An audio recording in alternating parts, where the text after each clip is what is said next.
Les decía que hoy nos acompaña el doctor José Carlos Báez Barrionuevo. Él es doctor de la Universidad de Málaga desde 2017 y actualmente está adscrito al Centro Oceanográfico de Málaga, Centro Nacional Instituto Español de Oceanografía, CSIC.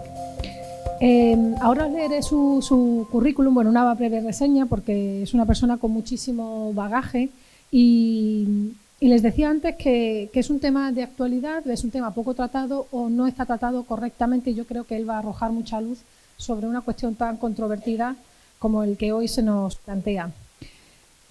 Para estar hoy aquí tenemos que dar las gracias a muchas entidades que hacen posible precisamente estas reuniones. Una de ellas, por supuesto, es el Ateneo de Málaga, que es quien nos acompaña y nuestra sede y quien nos abre las puertas siempre de su casa. Pero también contamos con la colaboración de la Facultad de Turismo, con Gastrocampus, de la UMA, con la denominación de origen Málaga, Sierra de Málaga. Bueno, pues la Mallorquina, que es un proveedor oficial nuestro para esas degustaciones que damos siempre al final de cada ponencia. Voy a pasar a presentar a ponente. Quiero dilatarme más y pasarle la palabra al doctor José Carlos. Yo les al Centro Oceanográfico de Málaga y desde 2021 es investigador jefe del programa de túnidos del IO. Ha centrado su campo de investigación en la pesca dirigido a túnidos, las capturas, accesorios y los efectos de las condiciones ambientales en la biología de las especies marinas. Y yo creo que esto va a ser clave para todo lo que va a venir después, ¿verdad? Bueno, argumentaba que va a ser clave, ¿verdad?, para este tipo de lo que va a venir a continuación. Las capturas accesorias y los efectos de las condiciones ambientales en la biología de las especies marinas. Ha participado como autor en más de 150 artículos científicos, 80 comunicaciones a congresos, así como más de 60 aportaciones científicas en diferentes grupos de trabajo de las organizaciones regionales de pesca ORPS. Además, ha sido asesor de la FAO. ¿Quién no conoce la FAO, no? Unión Europea y RAC SPA, así como de fundaciones como MAVA. Actualmente es vocal de la Junta Directiva de la Asociación Herpetológica. ¿Lo he dicho bien a la primera? Porque, bueno, ya me explicarán lo que es, porque yo sinceramente no lo sé. Española, y además es miembro del grupo de expertos de tortugas marinas de la IUCN. Esto lo he dicho mal. Bueno, pues ya está. Menos mal que estás tú aquí para, ¿verdad? También colabora con diferentes universidades españolas y es investigador asociado del Instituto Iberoamericano de la Universidad Autónoma de Chile. Es un activo divulgador científico como autor de 60 artículos de divulgación y participación en diversos programas de televisión.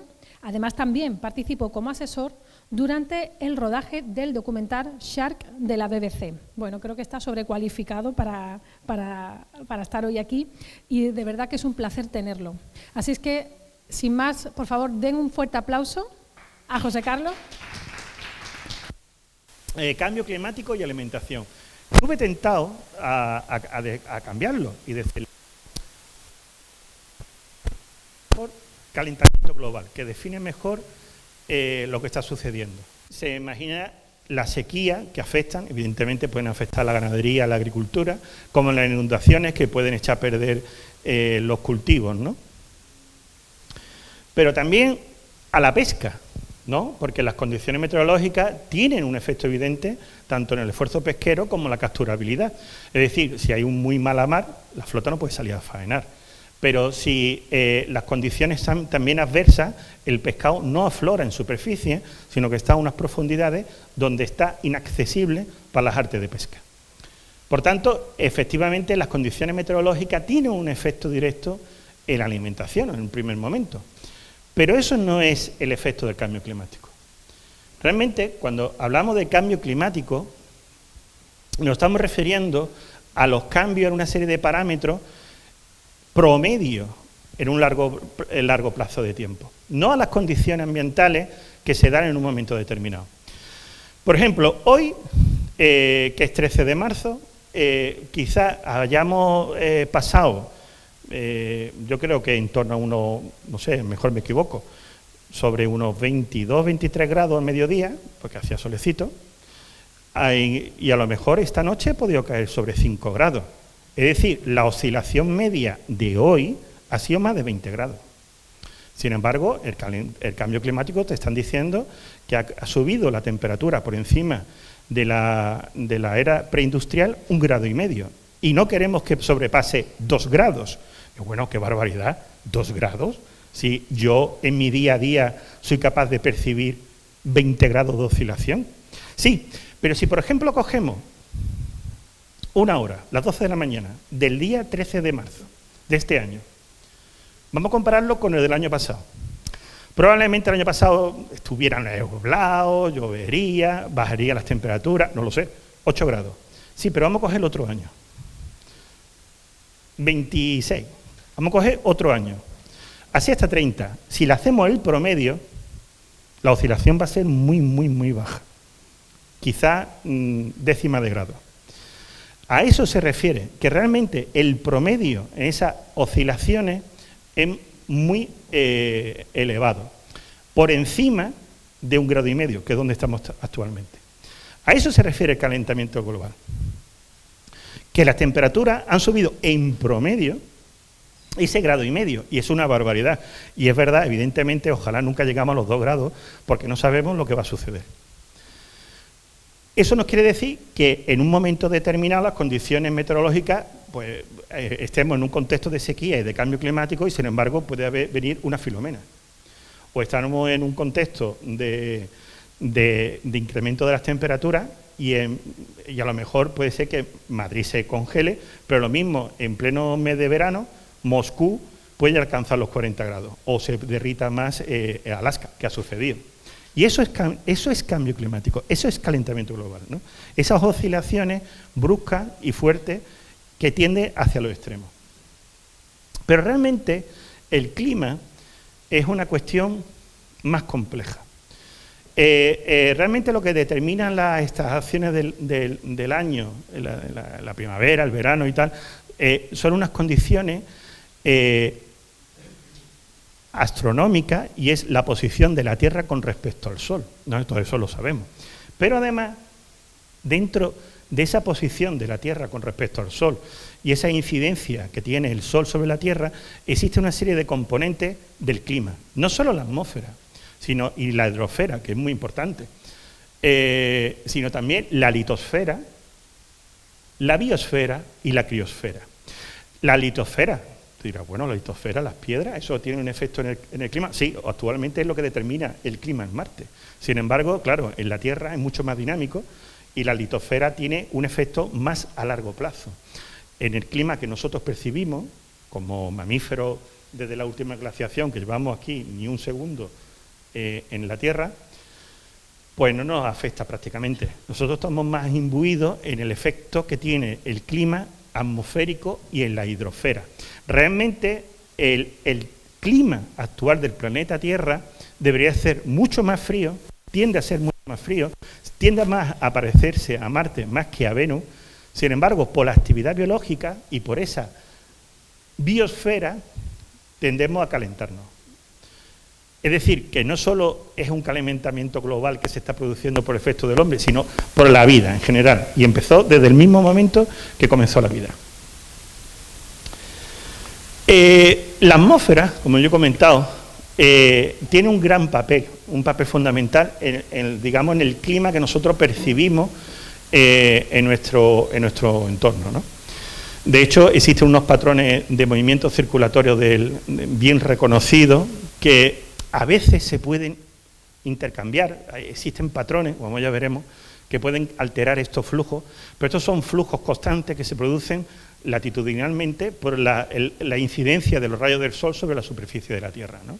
Y estos son invariables, prácticamente son lo que determinan los movimientos de los vientos alíseos, o sea, una serie de vientos que son más o menos constantes y que se curvan por el efecto de la fuerza de Coriolis de la Tierra. Además, como he dicho, la hidrosfera tiene una gran importancia también. Existe un movimiento circulatorio de las corrientes marinas a lo largo de todo el planeta, que se llama corriente termoalina, también se llama cadena de transporte oceánica, que hace un intercambio de energía y de calor a lo largo de todo el planeta y es la que realmente mantiene constante, invariable, vamos a decir así, aunque no es verdad, en la temperatura del planeta. ¿Qué quiere decir eso? La zona, si veis la flecha roja, esa es superficial, son corrientes superficiales y cálidas, mientras que las azules son la corriente cuando se va en profundidad y es más fría. ¿Qué sucede? Cuando las corrientes de la zona ecuatorial, cuando suben hacia el hemisferio norte, se van aumentando su densidad y su temperatura, y cuando alcanzan más o menos la altura de Islandia, allí descienden a profundidad. La cantidad de agua que desciende es la misma que existe en todos los pantanos de España, de la península ibérica, si estuvieran llenos. Esa cantidad de agua desciende, pero creo que era por minuto, o sea, una barbaridad de agua. Allí lo que hay es un río subterráneo. Esa agua desciende a esa profundidad y ahora se va moviendo alrededor de todo el planeta, va descendiendo latitudinalmente hasta la Antártida. La Antártida tiene una función fundamental para esta corriente, de tal manera que hasta que no se produjo y se formó realmente la Antártida, la corriente alrededor de la Antártida, la temperatura en el planeta era distinta, era mucho más cálida. Realmente la formación de la Antártida ha permitido que conozcamos el clima que tenemos hoy por hoy, porque de alguna manera va a temperar toda esa temperatura. Después, esa corriente tiene otro giro hacia el Índico, que es donde aflora esa corriente. Realmente el proceso de surgencia del agua en el Índico es un sistema un poco complejo de entender hasta para los especialistas, pero se produce, aflora, porque no es lógico, porque el agua, que es densa y fría, no tiende a subir nunca, pero aquí existe una serie de factores que determinan que surja hacia arriba. A su vez vuelve a introducirse y así sube sucesivamente, y en el Pacífico exactamente igual. Y esta, bueno, tardaba como en torno a unos 10, 15 años a dar cualquier partícula de agua que se sumerja en la Islandia, tarda en torno a esa una década en circunnavegar todo el planeta y volver a aflorar a superficie. Ese es el entorno, y todo esto es lo que permite que exista un trasvase de temperatura y se pueda termorregular el planeta. ¿Qué sucedería si se para la corriente termolina?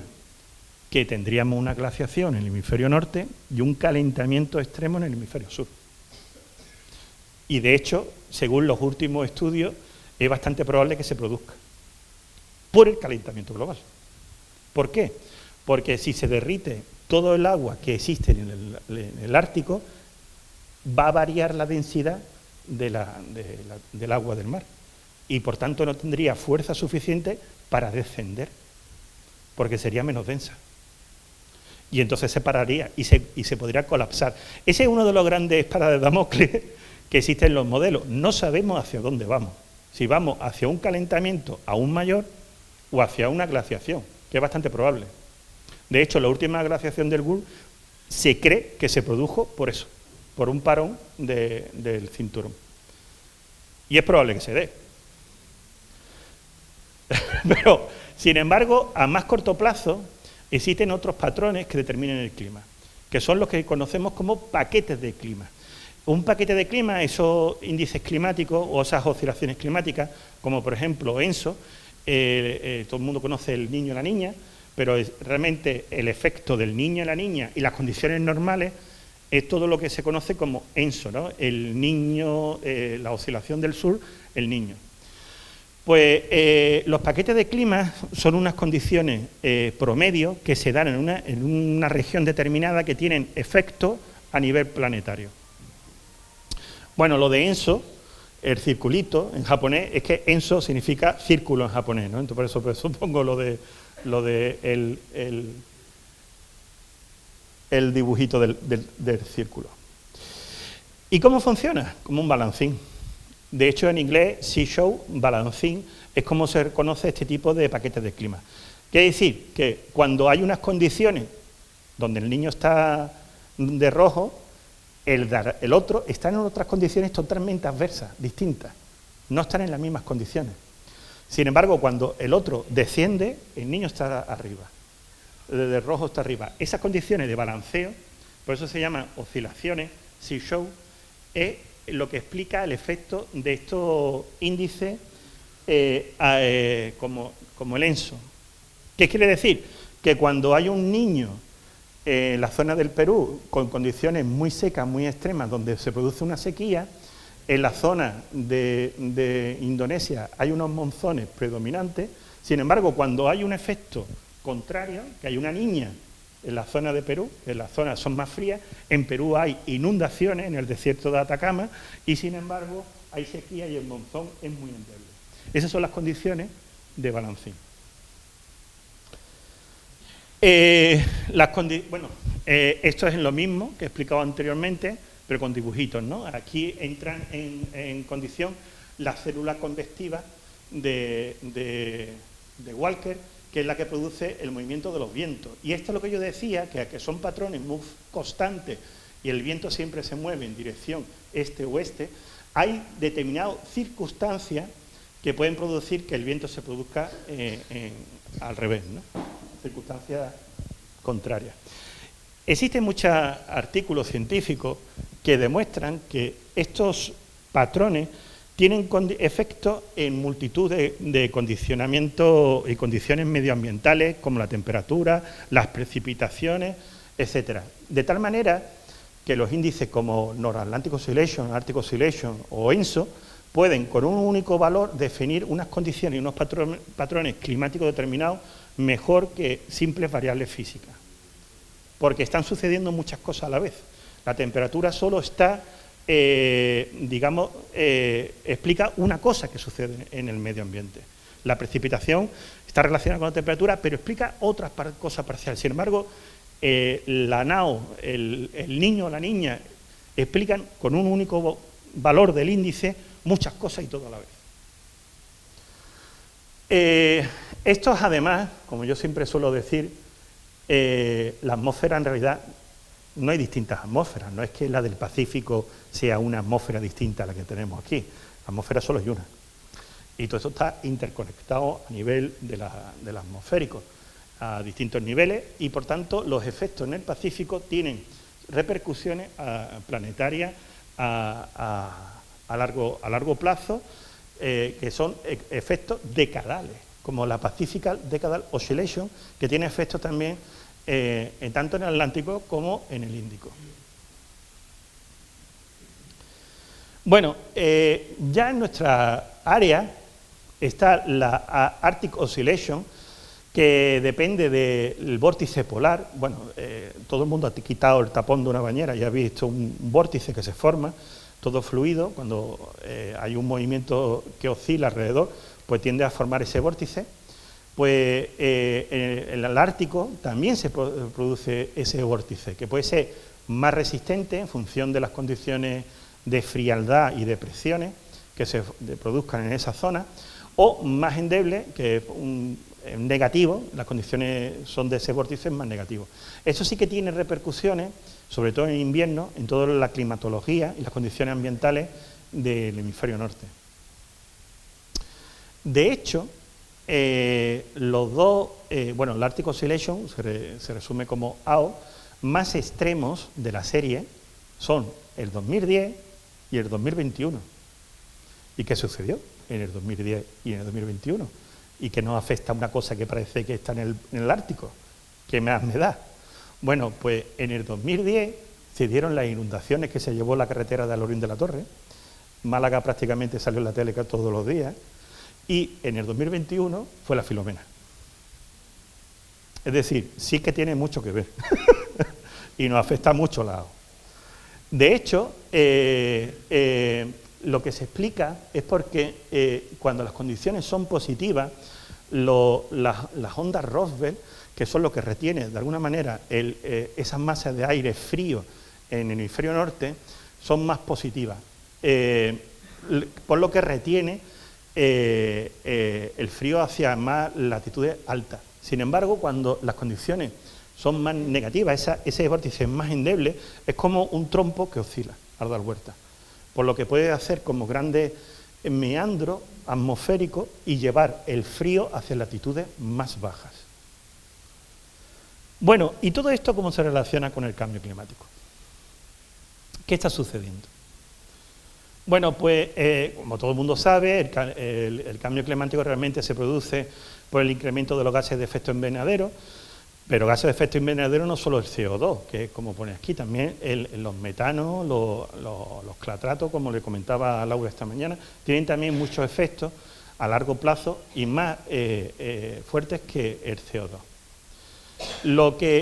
Todas estas condiciones, además de pérdida de hielo, incendios, condiciones más adversas, lo que conlleva es a un incremento de las temperaturas superficiales del agua del mar, a 2100, según las proyecciones, de casi 3 grados centígrados, un descenso del pH en 0,3 unidades, eso es una barbaridad. Eso puede producir que todos los moluscos, todos los animales que vivan a base de sustancias carbonatadas tengan problemas con ese pH, y de hecho las larvas de los peces son sensibles a la acidificación.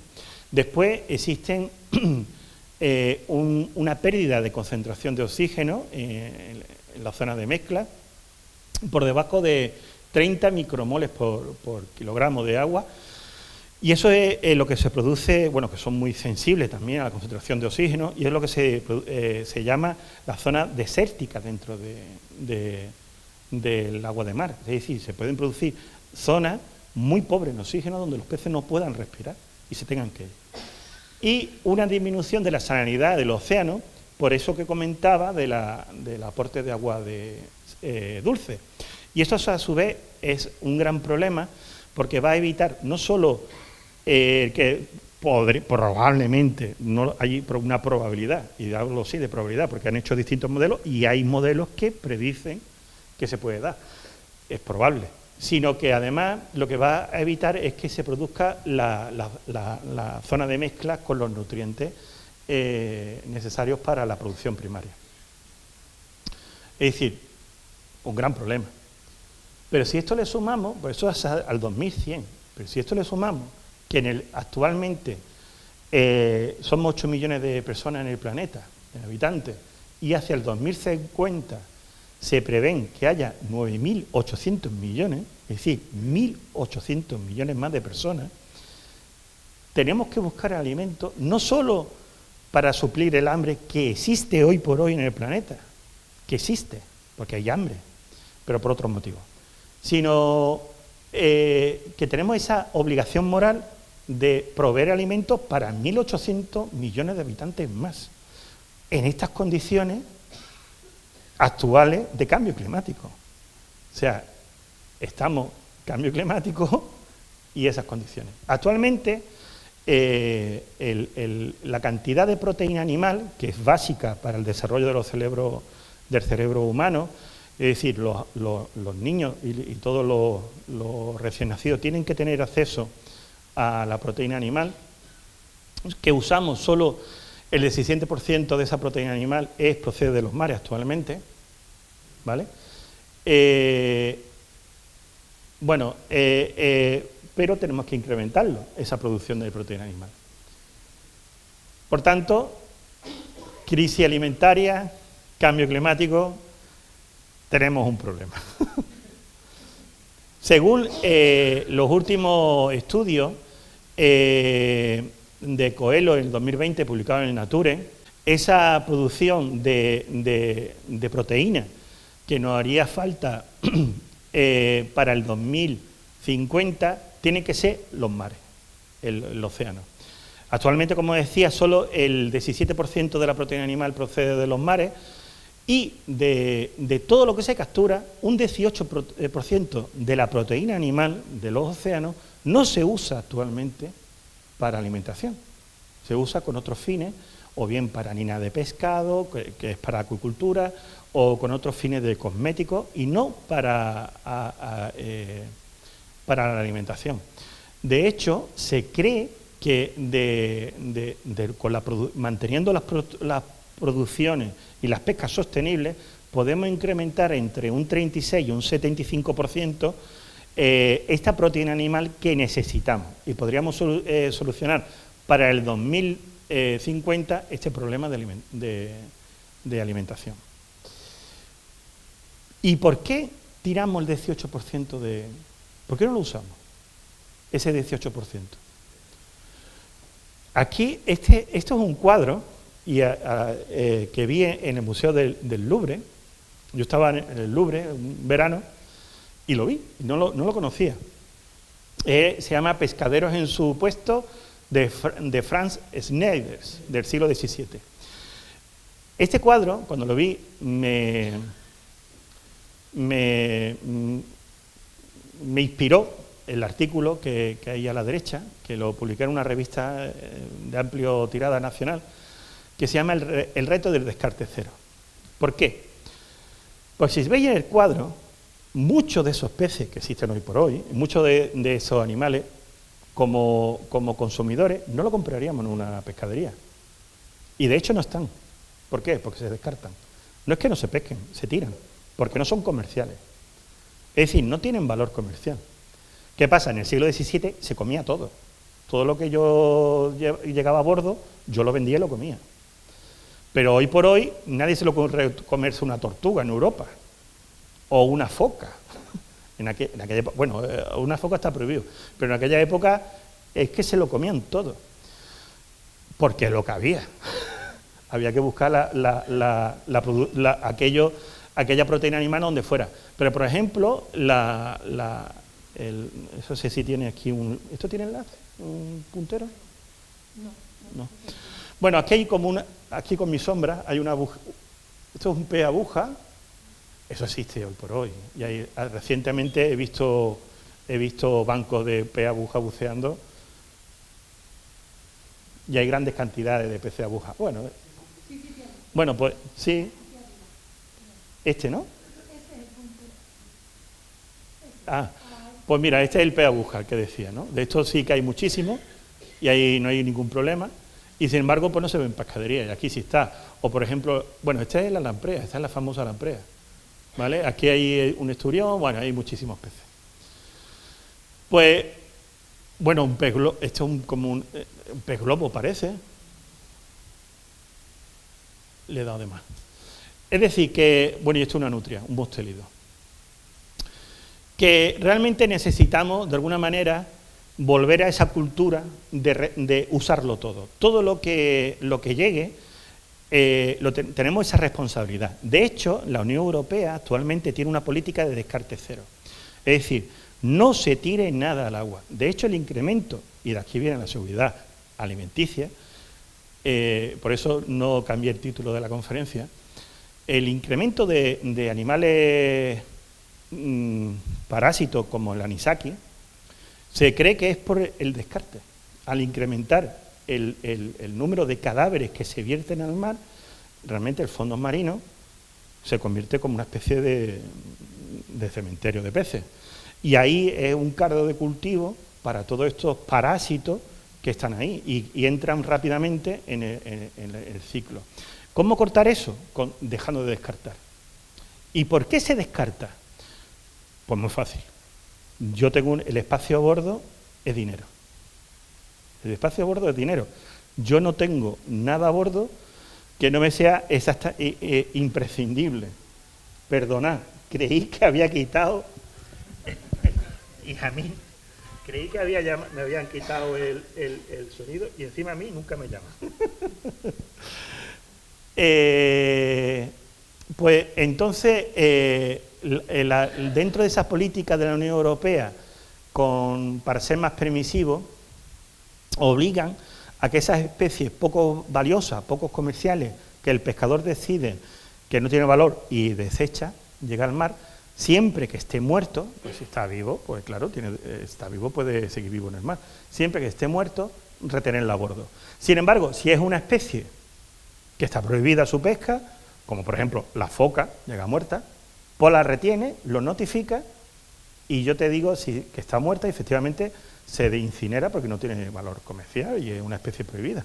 Sin embargo, si no es prohibida, como el pez aguja, pues se pueda comercializar de alguna manera e incentivar su comercio.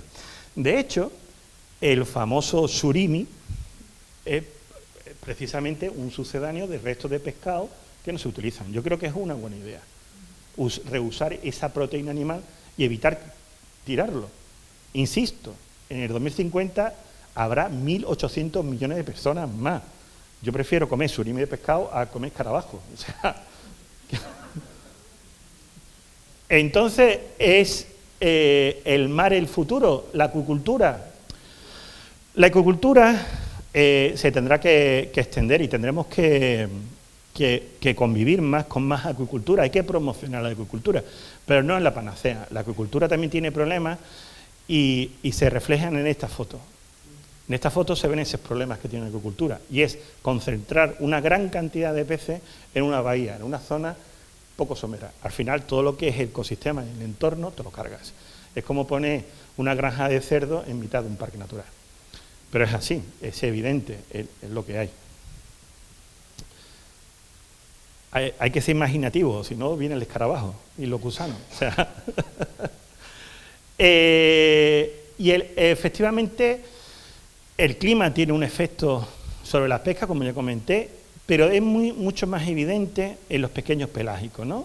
Yo también he investigado mucho el efecto del cambio climático en túnidos, pero también me han gustado mucho como modelo biológico los pequeños pelágicos, porque tienen una vida corta y tienen un ciclo de vida corto, por lo que en muy pocas generaciones se ven los efectos de esas oscilaciones que os comentaba, oscilaciones decadales, ¿no? Esos cambios decadales. Pequeños pelágicos como son las sardinas y los boquerones. En general, estos son estudios míos, en la zona de nuestro entorno, por lo general la North-Atlantic Oscillation y la Arctic Oscillation, como comentaba anteriormente, la Arctic Oscillation, que está lo que comentaba sobre el vórtice polar, más positivo, más negativo, puede tener efecto tanto en la abundancia de presencia de boquerones en lo que es la zona del Golfo de Cádiz, como la zona también de rendimiento no solo de boquerones, sino también de pequeños pelágicos como son sardinas, también en el Golfo de Cádiz, como en la zona que es muy importante de la zona CECAF, de la zona centroafricana, y también tiene un efecto en boquerones y sardinas en la zona del Mediterráneo occidental. Aquí sí que me voy a parar un poco, porque creo que es un tema, al menos, curioso, ¿no? Porque estáis hablando de cambio climático y, sin embargo, de repente ya aparece la palabra jellyfish, medusa. ¿Qué tiene que ver cambio climático con las medusas? Y la alimentación. Pues en este trabajo hay un problema, y es que la sardina en la zona del Mediterráneo occidental, su condición física ha disminuido en los últimos años. No se sabe por qué. Tienen peor condición física, las sardinas. Es decir, son más delgadas y, de hecho, dice, la sardina por San Blas no come, por San Blas la cigüeña verá, y por San Juan la sardina pringa el pan, por la grasa. Sin embargo, cada vez tienen menos cantidad de grasa, pringan menos el pan. ¿Por qué? Se han postulado muchísimas hipótesis y nosotros testamos la posibilidad de que las medusas compitieran con las sardinas. Cogimos aquí todo lo que son la presencia de blunes de medusa, de Pelagis noctiluca, en toda la zona del Mediterráneo occidental, y lo comparamos con tanto la abundancia de captura y condición física de la sardina, en una serie histórica muy larga, desde el 1945 hasta el 2010, y la del boquerón, exactamente igual. Lo que vimos es que había una correlación negativa muy intensa con el año previo al bloom al año previo a la pesca, es decir, que había un efecto un año posterior del bloom, es decir, el bloom de medusa tiene un efecto al año siguiente sobre el stock, tanto de sardina como de boquerón, y un efecto negativo en ese mismo año.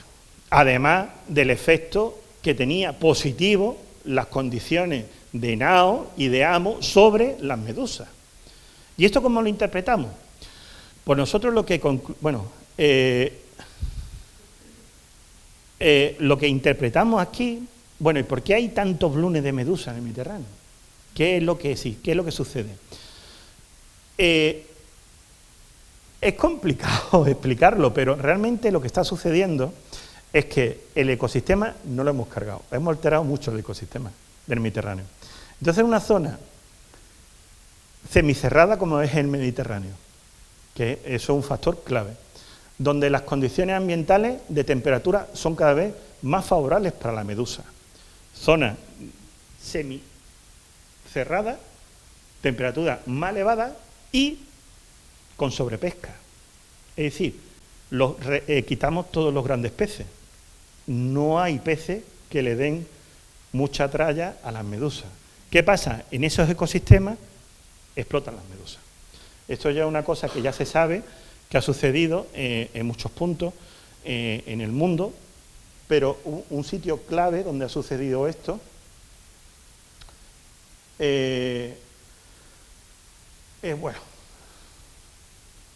una zona clave donde ha sucedido esto es en la zona del África central, que creo que he puesto un ejemplo ahora más adelante con Crisaela, que sucedió.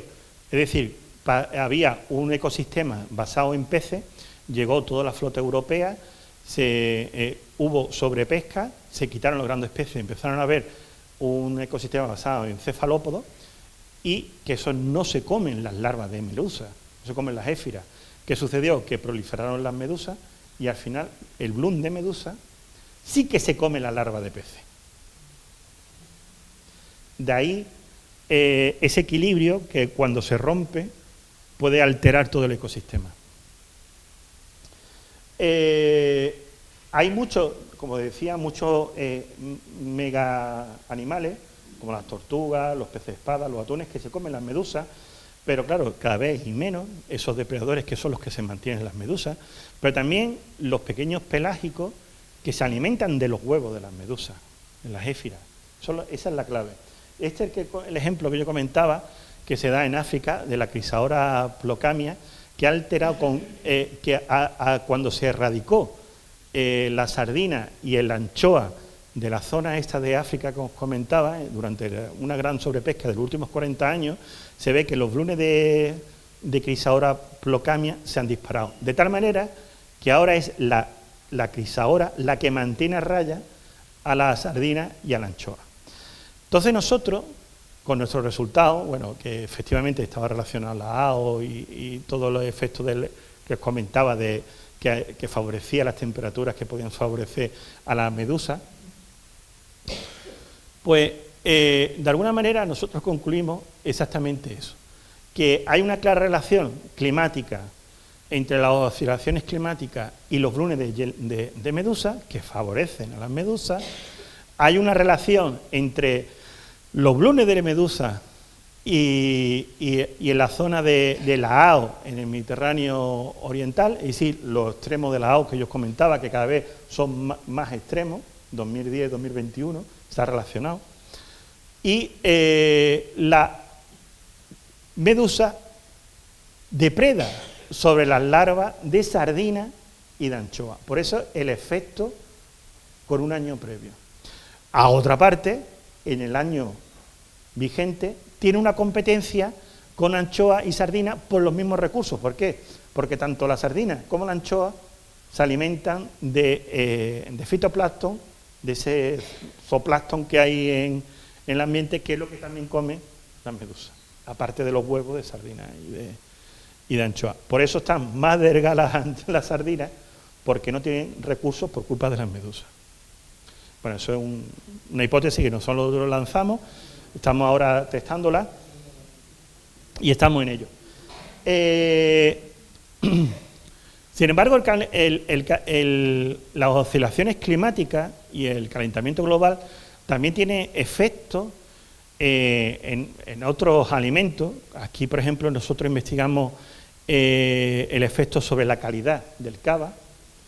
Claro, si tiene un efecto en los patrones de lluvia, aquellos cultivos donde las lluvias tienen una gran importancia, sobre todo para la denominación de origen, como son los cava y tal, donde no se le hace un riego externo, porque si no le quitarían la denominación de origen, pues vimos que efectivamente tiene una relación directa. Pero aquí, por ejemplo, en la producción de miel también tiene un efecto. Aquí el efecto estaba relacionado con las bajas temperaturas.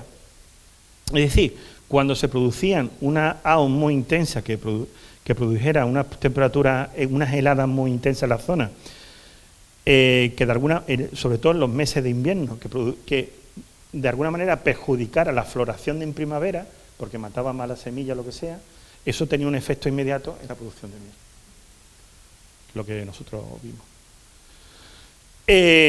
Bueno, y en túnidos, pues claro, también hemos investigado en túnidos, que es mi campo, y tengo más acceso a las pesquerías de túnidos, pero sobre todo, claro, aquí los túnidos no es un modelo biológico bueno, porque son más longevos, pueden llegar a vivir un atún rojo en torno a unos 18 o 20 años, y un atún pequeño, pues en torno a un atún blanco, una cosa así, en torno a 8 o 10 años.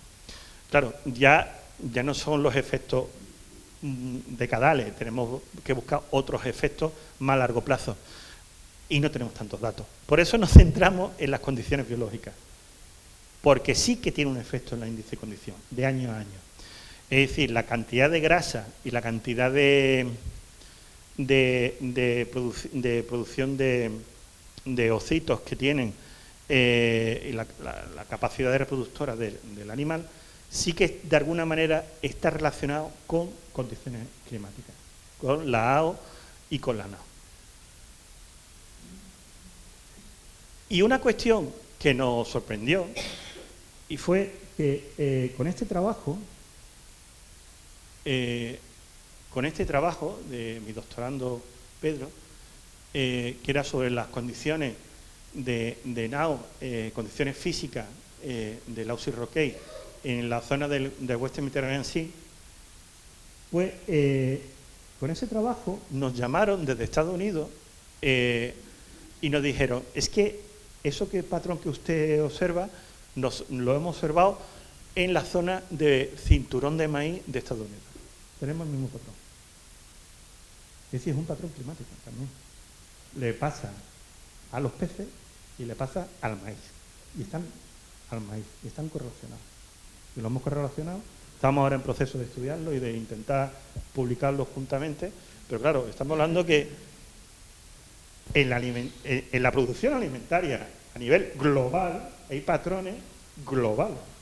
Es una cosa que yo creo que es bastante interesante.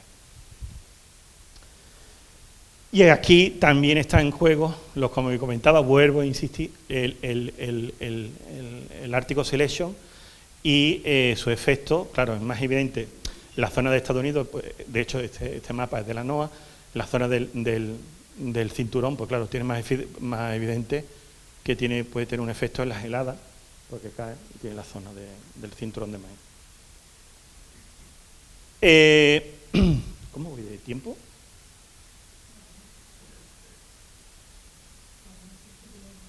Perfecto. Pues, bueno, ¿cuáles son, con respecto al tiempo, como hemos visto, el efecto que puede tener el clima, estos índices climáticos sobre la producción de alimentos? Bueno, aquí yo me baso en los de peces, ¿no?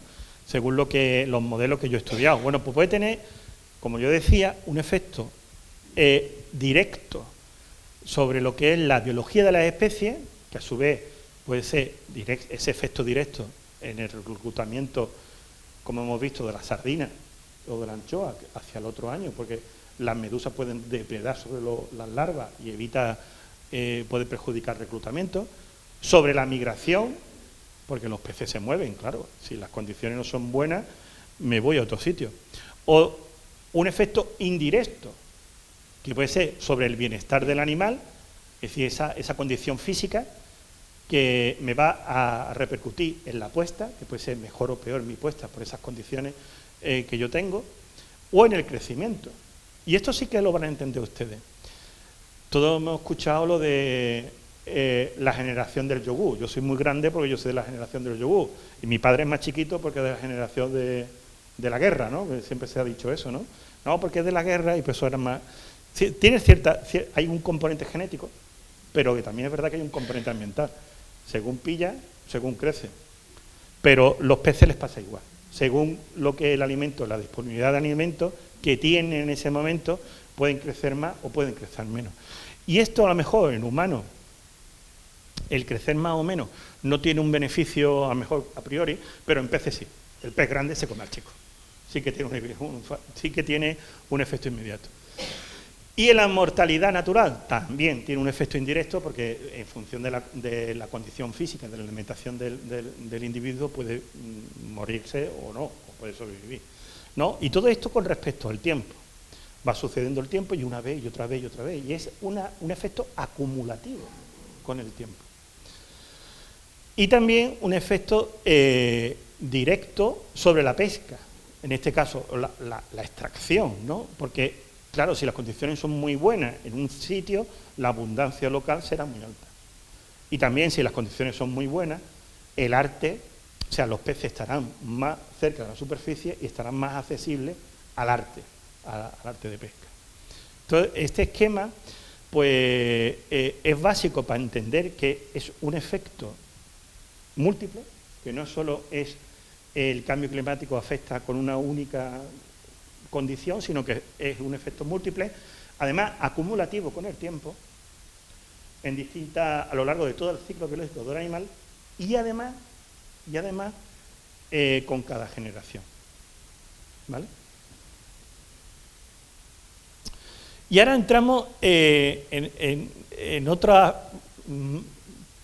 cajón desastre, realmente, por eso yo hablaba también de cambio climático y alimentación en un gran espectro, no de seguridad alimentaria exactamente, o alimenticia, porque esto es un tema que a mí siempre me ha barruntado en la cabeza, ¿no? Dice, la alimentación afecta al cambio climático. Sí, bueno, es verdad, la producción, de hecho, todo factor industrial o toda actividad humana va a tener una huella ecológica, evidentemente. O sea, nuestra mera existencia va a tener un impacto en el ecosistema. De hecho, este 1.800 millones más de personas que vienen van a tener un impacto en el ecosistema. Pero cuando yo me enfrento a este tipo de discursos, digo, bueno, entonces, ¿qué sobra? ¿Sobro yo, mi hijo, o sobras tú? ¿Quién sobra? O sea, tenemos que poner, ¿verdad?, que tenemos que poner todo de nuestra parte para que no se nos dispare esta bomba demográfica, pero claro, ¿quiénes sobran? ¿Sobran los chinos? O sea, una cuestión ya filosófica que entraña aquí unos conceptos, ¿no? Evidentemente, habrá que alimentarse, ¿no? Habrá que producir. O sea, yo creo que habrá otro sitio donde podamos quitar, quizá a lo mejor tantos móviles sea mejor que decir vamos a ser menos personas. O un tanto Tesla, lo mismo es peor que comerse una hamburguesa. Porque, no sé, es como, no, yo voy al gimnasio, soy muy saludable, no, porque yo me he quitado el alcohol, sí, pero después te fumo un paquete de tabaco. O sea, verás, por mucho que tú seas saludable, después no te fumo un paquete de tabaco. O sea, yo creo que hay cosas que son más lógicas. ¿Dónde a lo mejor podemos reducir más nuestra huella de carbono? Pues en consumir menos tecnología. O sea, evidentemente, consumir menos tecnología es más beneficioso para el ecosistema que dejar de comerte una hamburguesa. Pero uno de los argumentos es que te dicen que, claro, tantos millones de cabezas de ganado y tantas unidades de porcinos a nivel del planeta, eso incrementan el efecto del metano y las emisiones de gases y el consumo de agua. Y yo me digo, bueno, vamos a ver, yo he hecho el cálculo. En la época de la megafauna del Pleistoceno había más cabezas de ganado megafauna que hoy por hoy, y esos animales eran igual de grandes o más, expelían la misma cantidad de metano o más, y sin embargo había una glaciación. Es decir, ese argumento no me vale. Aparte de que tenemos esa obligación moral del 2050 de dar de alimento a 1.800.000 personas más que van a venir. ¿Quién sobra?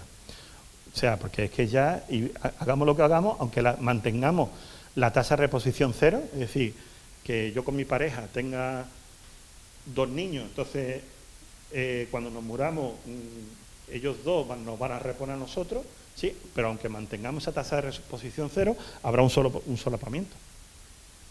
Un solapamiento, y porque tenemos una esperanza de vida cada vez mayor, y habrá ese solapamiento, y tendremos que darle de comer a esas personas que vienen, ¿no? Aunque mantengamos esa tasa de reposición cero. Y después hay un tercer factor, muy importante, y he puesto el Evergreen, que es el famoso barco que colapsó el canal de Suez. ¿Por qué he puesto el Evergreen y el canal de Suez como un tercer factor importante? Porque realmente el problema que existe actualmente, hoy por hoy, es esa transferencia de alimentos a nivel global, ese movimiento de alimentos. Es decir, el alimento no llega a todos sitios, hay que transportarlo. De hecho, hubo la guerra de Ucrania y ya no teníamos aceite de girasol. O sea, qué barbaridad. ¿Dónde se ha quedado lo del alimento de cercanía?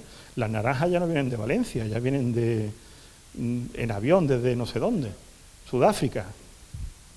O sea, es alimento de cercanía. Tenemos que de alguna manera acortar las distancias. El alimento y la producción de alimentos tiene que estar más cercana. ¿Y esto qué tiene que ver con el cambio climático? Porque viene otro problema. Que uno de los grandes canales del mundo, no es de Suez, sino de Panamá, se fundamenta en un lago artificial que está en el centro de Panamá, ¿vale? Y actualmente, yo estuve recientemente en Panamá, y esto no lo ves, porque hay una gran sequía. ¿Y qué pasa? Pues ya se están pensando qué hacer, porque los barcos no van a poder atravesar el canal de Panamá. Entonces, ese flujo de alimentos, ¿cómo se va a hacer entre el hemisferio norte y el hemisferio sur? Se puede impedir. De hecho, esta noticia está copiada tal cual de esta dirección web, que pone, no me gusta el título, pero bueno, la he copiado. La sequía en el canal de Panamá es tan bestia, bueno, bestia, yo creo que puede haber otro, ¿no? Que la mayor naviera del mundo ha tenido que recurrir al tren para que te llegue el paquete a casa.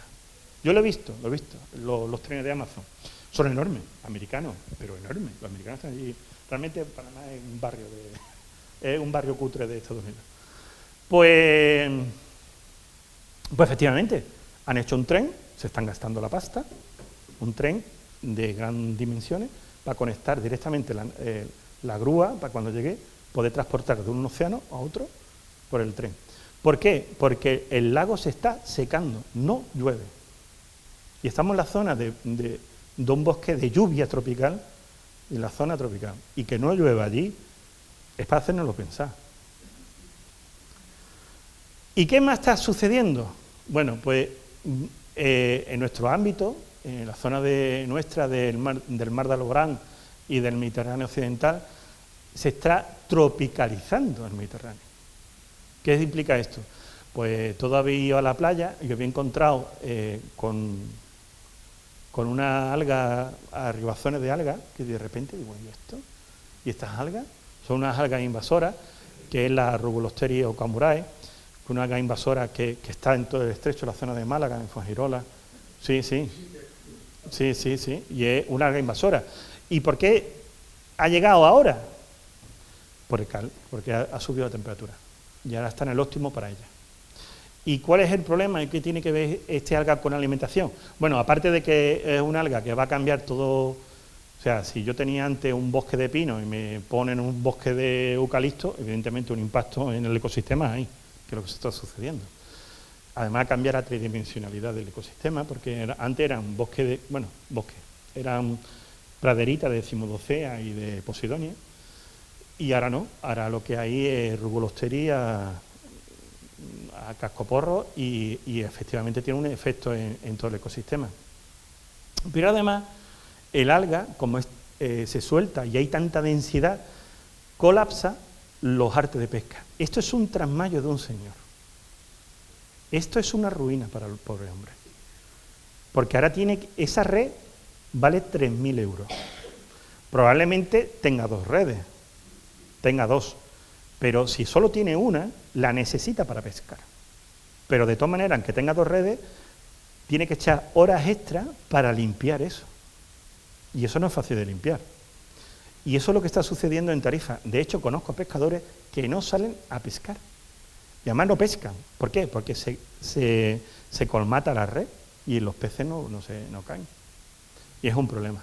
Pero además, con respecto a este incremento de temperatura, están apareciendo especies tropicales como el pez globo, que es venenoso, no se puede comer. Y esto es importante remarcarlo, que si por error aparece en pescadería y tal, que esto no se puede comer. Y están apareciendo. Sí, señora, en Fuengirola. Sí, tenemos cita. No, al mercado no. No. El mercado no ha llegado, pero nunca se sabe. Pero ha llegado. Claro, aquí recomiendo un libro que esté interesado en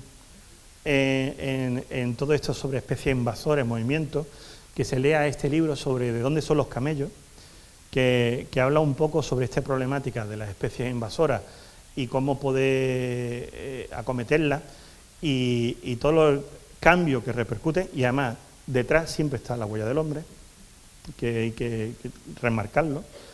Y la gran cuestión, ¿realmente se está tropicalizando el Mediterráneo? Porque hay varios ya, no 1 ni 2, y ya van 4, citas de ballena gris. La ballena gris es una ballena de la zona de Alaska. ¿Y qué pinta una ballena gris en el Mediterráneo? Recientemente una murió aquí, en la zona de Mallorca, salió en la tele, creo que era esta imagen, que era un bebé ballena y se murió. ¿Qué hace aquí, en el Mediterráneo? Si se está calentando, ¿qué hace una ballena aquí? Pero es más, ¿y una foca de Groenlandia en Motril? ¿Qué hace una foca de Groenlandia en Motril? Cuando le hicimos la necropsia murió. Le aparecieron grandes cantidades de piedra en el estómago. Tenemos la sospecha, la ballena también murió de inanición, murió por falta de alimento. Y la foca también, por problemas de alimentación. Y de hecho estaban enfermas.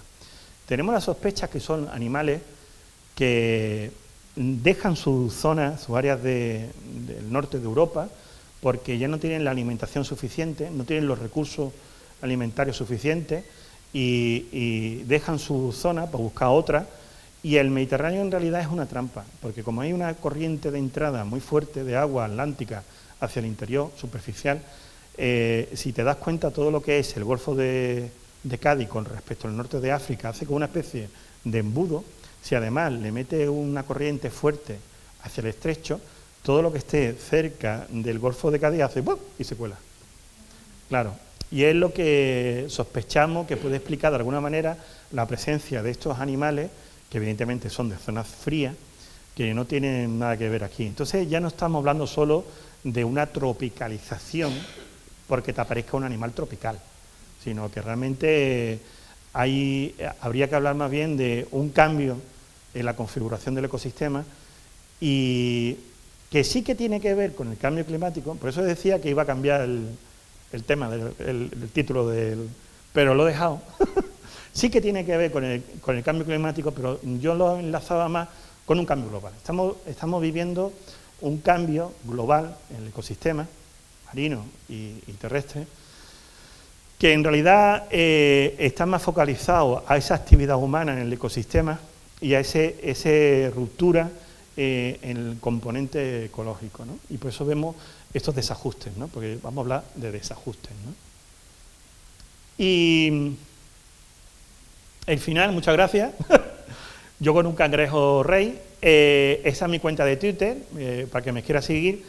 Y si os interesa más estos temas sobre el antropoceno y los efectos climáticos, si me seguís en Twitter y me ponéis, el primer tweet que yo tengo, que está fijado, es un link a un libro que me editó la Universidad de Chile sobre el antropoceno y se titula ¿cómo se titula? Espérate, lo escribí yo, espérate. El peligro, no, ¿cómo es? La amenaza del clima en el antropoceno. La amenaza del clima en el antropoceno. Pues nada.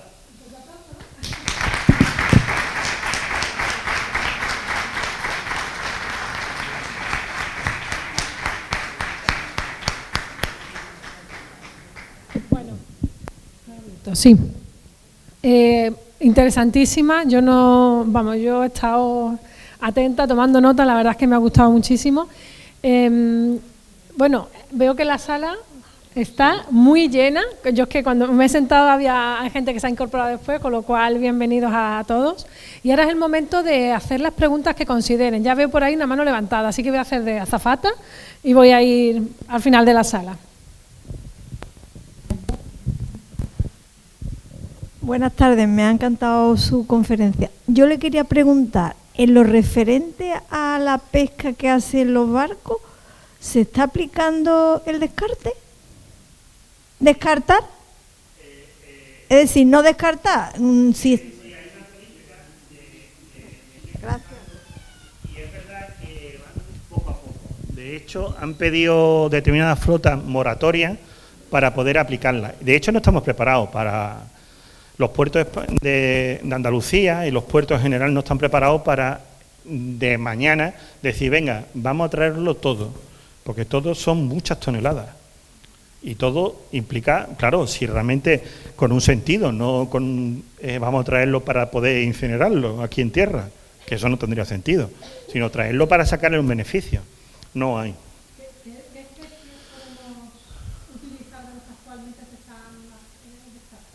Pues bueno, yo ahora voy a iniciar un proyecto con la FAO, aquí en el Alborán, para pescar medusas. Porque yo creo que se pueden conseguir un beneficio tanto alimentario como industrial de la medusa. Yo creo que es un material biológico que lo estamos desaprovechando. Y yo prefiero comer medusa a comerme un escarabajo, repito. Creo que por ahí había otra pregunta, un momentillo. Muy rápido.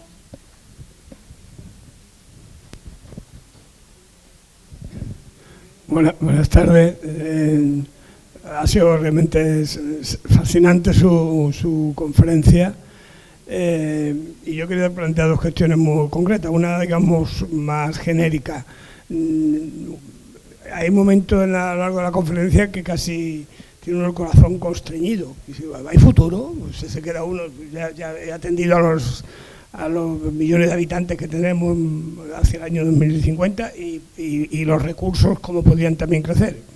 Pero no obstante, uno está sobrecogido, por lo menos yo tengo la sensación por el futuro tan oscuro en principio que se nos plantea en un horizonte de 30 o 40 años. Y yéndonos ya a un tema muy concreto y muy malagueño, pues me quiero referir al tema de sardina y boquerones, a los pequeños pelágicos a los que usted ha aludido. Todos es conocido que el boquerón es el símbolo de Málaga y por definición, bueno, pues los boquerones son los malagueños. Esto es de sobra conocido, ¿no? Así es la denominación.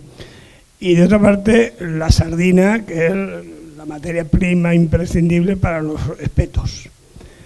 Desde hace 2-3 años quizá, bueno, pongamos esto, prácticamente en el verano en Málaga no hay apenas, en el caso de las sardinas difícilmente. Creo, le he preguntado a los pescadores, a los espeteros, a los amolagadores y dicen, no, vienen de Castellón, vienen del área norte de nuestro Mediterráneo, bueno, medio norte.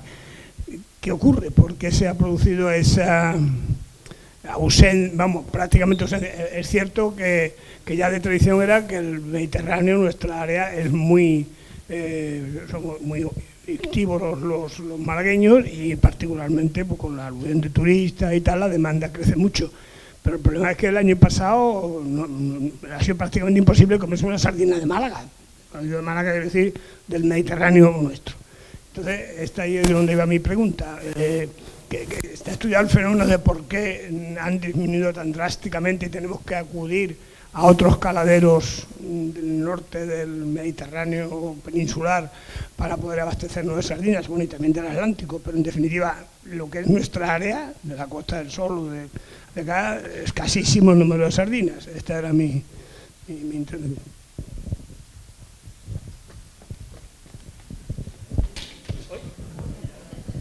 Gracias.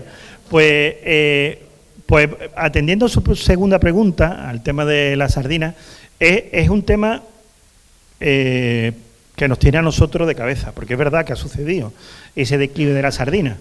¿Por qué ese declive de la sardina? De ahí el estudio que yo mostraba de la medusa, porque intentaba añadir un poco más de luz al tema. Es verdad que en los últimos años no solo que ha caído la cantidad de sardinas, sino que la sardina ya no sabe igual, porque tiene menos grasa.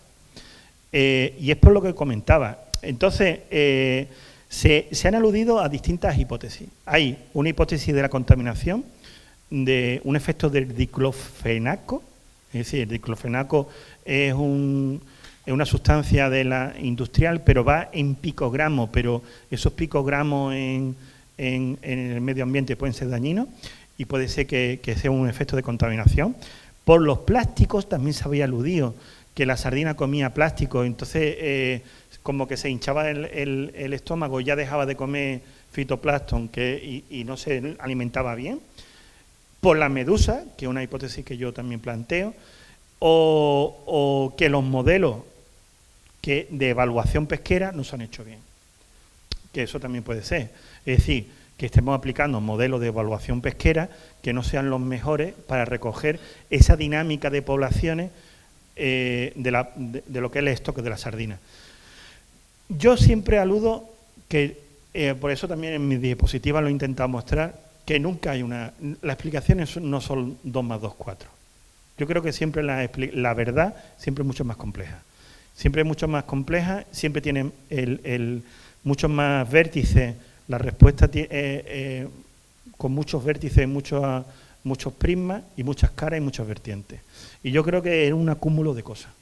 Es decir, la sardina es verdad que está en una zona contaminada, es verdad que hay menos producción de fitoplancton, es verdad que hay más microplásticos, pero también hay medusas que se las come y compite con ellas. Y con respecto a su primera pregunta, lo de si hay futuro. Sí, muy buena pregunta. ¿Hay futuro? Hombre, yo quiero pensar que sí hay futuro. O sea, yo me gustaría pensar que habrá vida más allá del 2050 y 2100. Pero evidentemente lo que hace falta es un cambio radical en la clase política, pero no con la clase política española, sino en general, en la europea. Pero no enfocada a políticas más ecológicas, ¿no? Sino, pues más ecológicas. No, perdona, no es eso.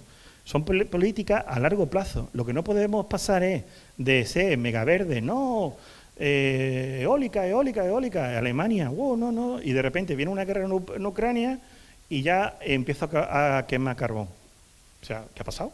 O sea, ¿cómo paso de una cosa a la otra? Vamos a ser menos hipócritas, vamos a ir a lo práctico. ¿Qué es lo práctico? No, vamos a cerrar la central nuclear de España, que está obsoleta. Claro, está obsoleta porque no se le ha echado un duro. Hostia, existe una tecnología hoy puntera en Japón, en Francia. Pon centrales nucleares en condiciones que produzcan una única central nuclear. Tiene muchísimo menos impacto, muchísimas menos emisiones y es capaz de suplir todos los requerimientos energéticos. A esa política es a la que yo me refiero, una política que es a largo plazo y que es realmente apolítica, es decir, fuera de los partidos políticos. Tendrá que ser gestionada por asesores y por científicos a largo plazo. Y eso es lo que no, pero no solo en España, sino a nivel europeo, más técnicos, ¿no? Y yo creo que ese es el futuro. Que realmente haya unas políticas más a largo plazo y los políticos piensen más de una legislatura de 4 años. Y yo creo que eso es lo que necesitamos. Y nada de esos cambios y esos voluntazos de que me viene una guerra en Ucrania y ya si tengo que volar el Bolestrin, el que me nutría de gas, un gaseoducto en mitad del mar y soltando, porque eso nadie se preocupa. O sea, que hay un gaseoducto soltando gases en mitad del mar del norte. O sea, que y ahí está. Se voló, no, ya lo han volado, sí, pero sigue echando gases. O sea, y son cosas como que, bueno, nadie se preocupa y sale un tío como el Putin, ¿no? Y yo tengo bombas nucleares, joder, si nos vamos todos a tomar... O sea, nadie tiene sentido común. O sea, hay una cuestión de que somos todos. Lo que no podemos es reducir en España, decir que somos los más verdes, y ahora todo lo que nosotros reducimos en un año es lo que Bangladesh gasta en un mes. Más rima, Bangladesh en un mes. O sea, no tiene sentido. No tiene ningún sentido. Tenemos que hacer políticas globales y meter ahí a Trump y al chino y a todos en la misma línea.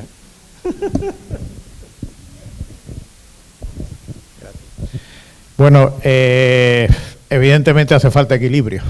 Estoy absolutamente con lo que acaba de decir, absolutamente de acuerdo, porque además en el mundo pseudoecológico hay mucha hipocresía, ¿no? Aquí no tenemos, estamos cerrando centrales nucleares y se las compramos la LG a Francia, que tiene un montón, además bien instalada, en fin. Bueno, dicho eso, yo quería hacer una consideración con lo que has dicho al principio, eso de si vamos al frío o vamos al calor. No sé si comprar mantas o comprar bermudas, me has dejado con la duda. Y bueno, ahí nos quedamos.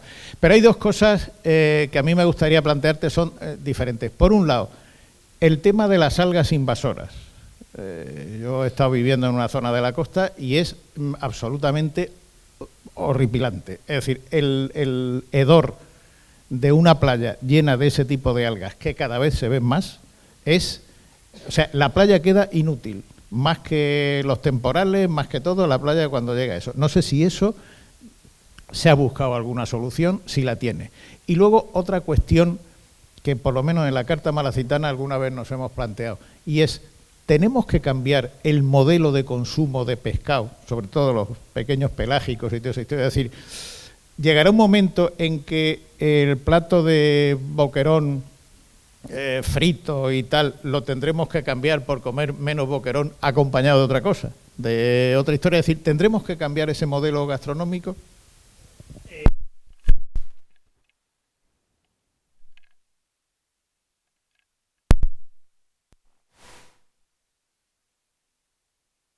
Trabajando, pero no se tiene ni idea cómo abordar el problema.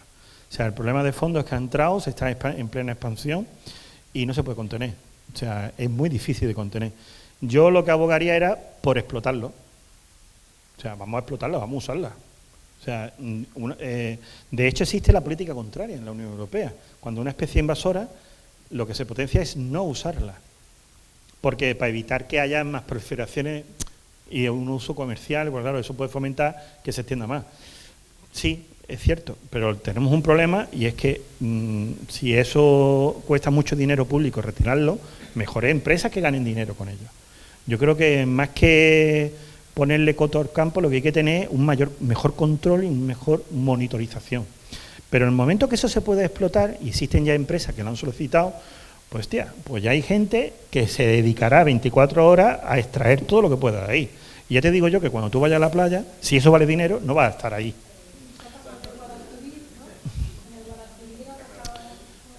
Entonces yo creo que es mejor usarlo, porque es un problema para el medio. Y es verdad que eso no es natural, no debería estar ahí, y si es un problema y es del medio y lo tienen que retirar, mejor que se autofinancie pública, o sea, de forma privada, más que con dinero público.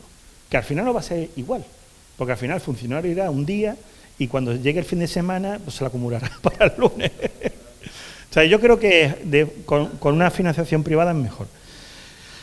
Y es la única solución, porque no hay otra solución a corta vista, no hay otra solución. Después, con respecto al modelo de consumo de pescado, es lo que me comentaba, sí hay que cambiar el modelo. Lo que hay que hacer es consumir más pescado y más diverso, más tipos de pescado. Y no decir, bueno, es que esto es tilapia, no, es que esto es panga. Bueno, pero si viene con los controles sanitarios y viene bien, la panga te la cocina y parece lenguado, ¿eh? Y tiene la misma textura. Sí, sí. O sea, pero es una cuestión de es verdad que evidentemente donde se ponga un filete de atún rojo, no, pero bueno, hay que intentar comer más diverso y comer más cosas.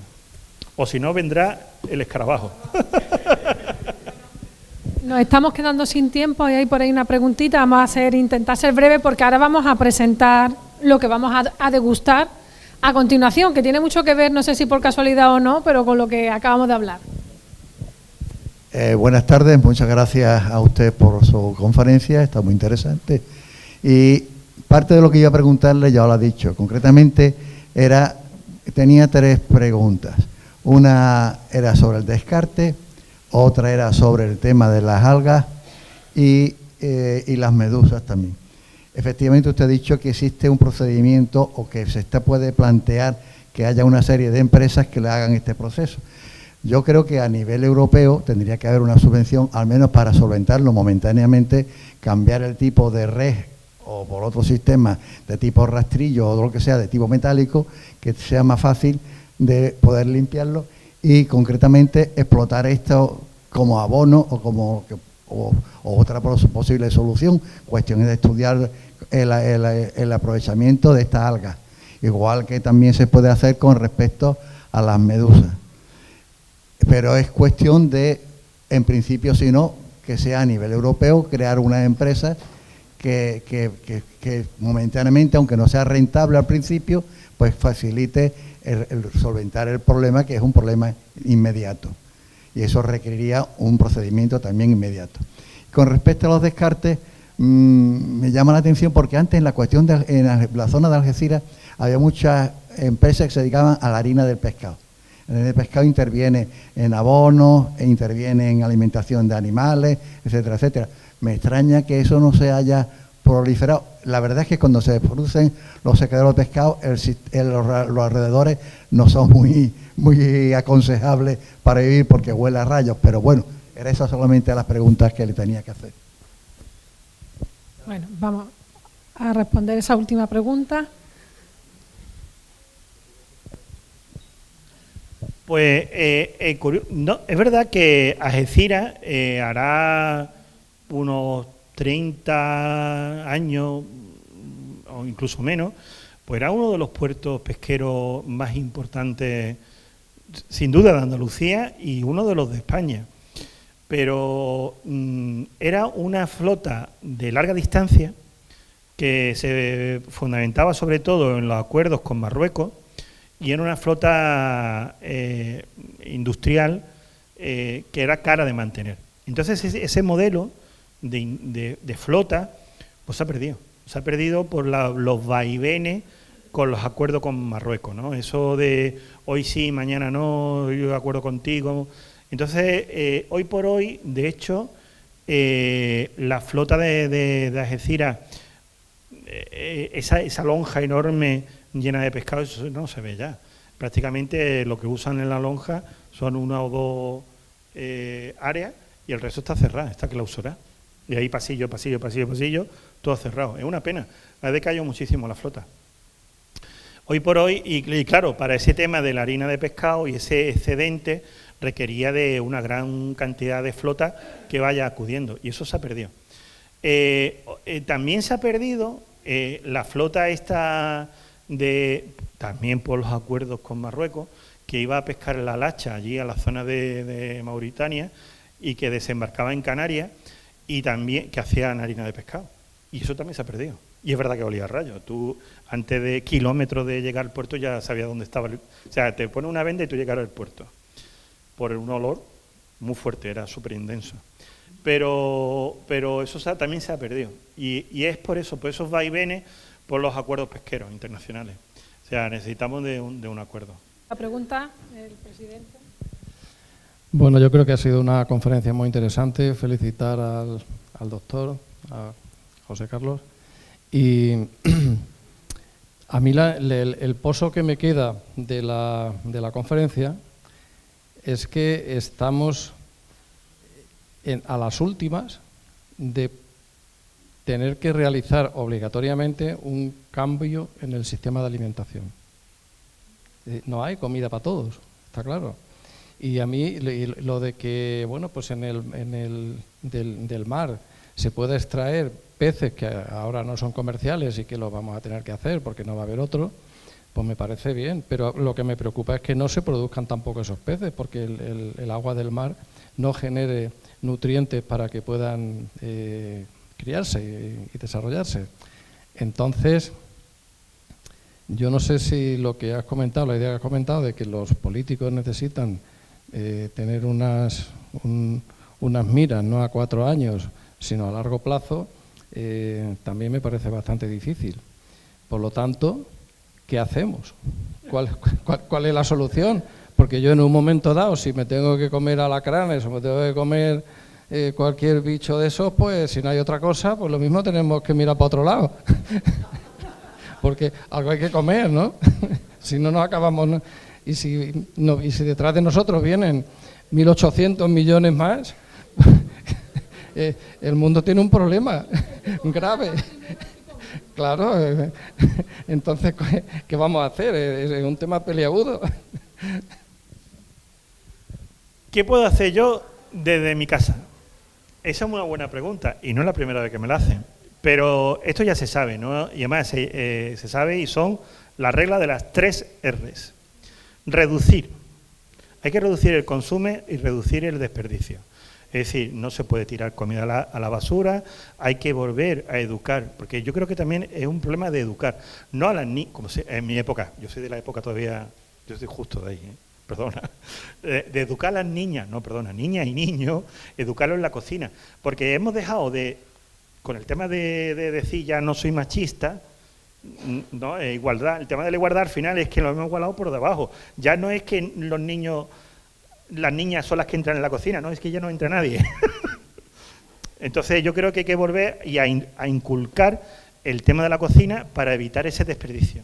Hay que dejar de, entonces, reducir el consumo, que implica dejar de tirar cosas, pero también el consumo tecnológico, porque, y eso va a reducir la huella de carbono nuestra. También reciclar, es muy importante reciclar, todo lo que se pueda. Pero más que reciclar y reducir, una cosa que es muy importante es reutilizar. O sea, porque hay cosas que tú dices, Dios mío, hemos perdido el sentido común. Me viene una compañera, no, es que como el plástico es malo, me he deshecho de todas las cosas de plástico que tenía y la he tirado. Bueno, pero si eso es precisamente lo que no hay que hacer. O sea, no compras más plástico, pero el que tengo lo uso y lo reutilizo y lo tengo y lo van a heredar mis nietos. Esa es la filosofía, ¿no? De hecho, antiguamente, yo no digo, a lo mejor mi padre o mis abuelos podían soñar algún día, wow, yo heredaré el reloj de mi padre, ¿no? Hostia, el reloj de tu padre lo has heredado. Pero hoy por hoy, nadie, aunque tú te gastes 2.000 euros en un iPhone, tú le dices a tu nieto, te voy a dejarle el iPhone, y te mira así como diciendo, ¿qué? O sea, ese concepto de lo inmediato, de lo poco duradero, de lo rápido, de la comida rápida, ese concepto de ya inmediato, y esto es duradero, y esto es plástico, y esto lo tiro, de desechable, yo creo que eso nos está llevando también a la situación actual. Hay que revertir ese concepto y volver más a unas prácticas más sostenibles y más duraderas en el tiempo. Y eso también se cala en la sociedad. O sea, es verdad, necesitamos un cambio de mentalidad social. Pues un fuerte aplauso para José Carlos.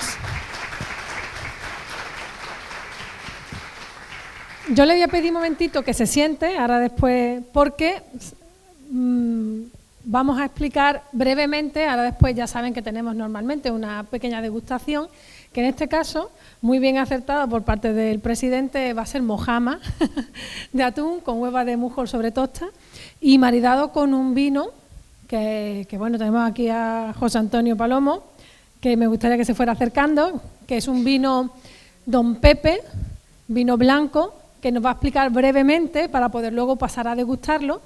Así es que damos un fuerte aplauso al bodeguero, al dueño.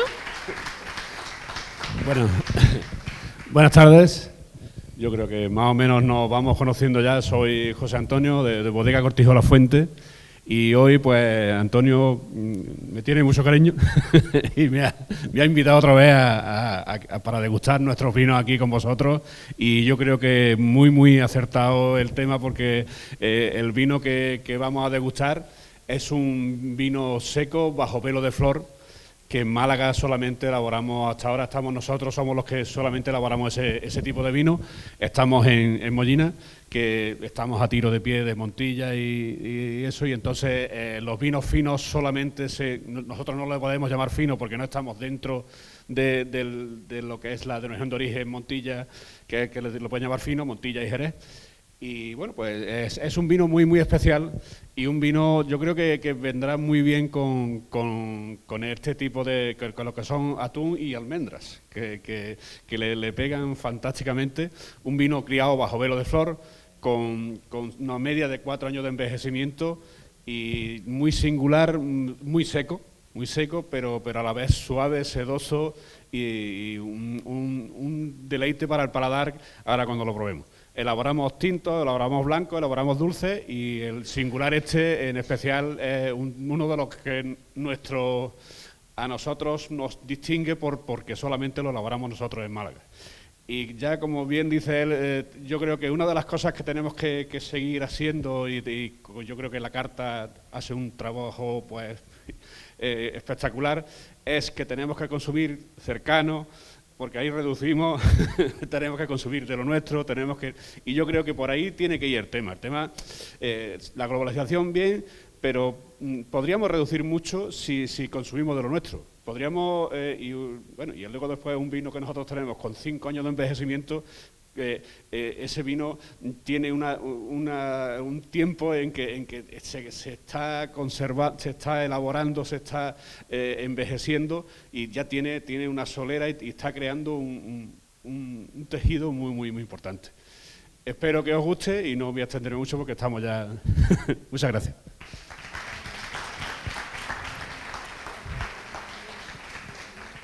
Muchísimas gracias, y ahora sí, por favor, José Carlos, quiero hacer la entrega de